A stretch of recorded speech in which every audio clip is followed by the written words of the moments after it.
1000 দিন পেরিয়ে গিয়েছে রাশিয়া ইউক্রেন যুদ্ধের। রাশিয়ার প্রেসিডেন্ট ভ্লাদিমির পুতিন বরাবরই রহস্যের মোড়া। তার ব্যক্তিগত জীবন নিয়ে খুব একটা কাটাছেঁড়া হয়নি। তবে শোনা যায় যে একসময় গোপনে প্রণয়ে জড়িয়ে পড়েছিলেন তিনি।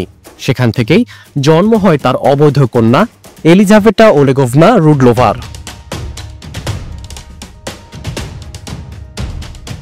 শোনা গিয়েছে ইউক্রেন যুদ্ধ শুরু হওয়ার পর থেকে লুইজা রোজাভা নামে প্যারিসে আত্মগোপনে রয়েছেন 21 বছরের ওই তরুণী, যাকে নাকি হুবহু দেখতে পুতিনের মতোই।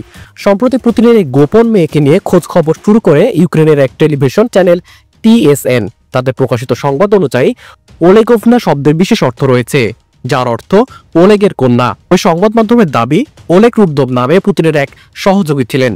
বড় বড় রিয়েল এস্টেটের ডিল পাইয়ে দিতে রুশ প্রেসিডেন্টকে সাহায্য করতেন তিনি।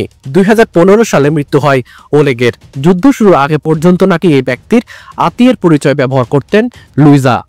লুইজার মায়ের নাম স্লেতলানা ক্রিফোগোভনিক।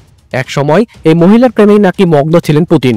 ধীরে ধীরে সম্পর্ক গভীর হয় তাদের মধ্যে। সে সময় স্লেতলানা সাফাই কর্মীর কাজ করতেন, কিন্তু আজ 49 বয়সে এই মহিলা বিরাট উদ্যোগপতি।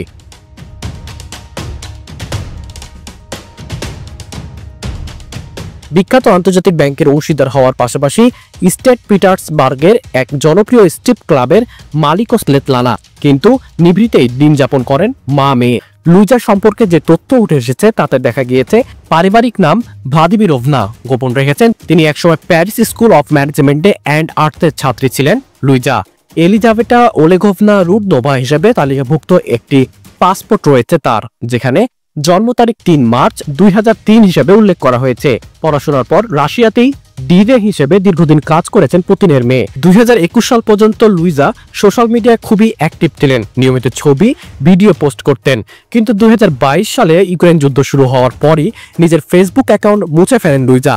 পুতিন সামরিক অভিযান ঘোষণা করতেই অনেকে তার পোস্টের নিচে ইউক্রেনের পতাকার ছবি দিতেন, বাংকারে লুকিয়ে থাকা নিয়ে নানা কথা বলতেন।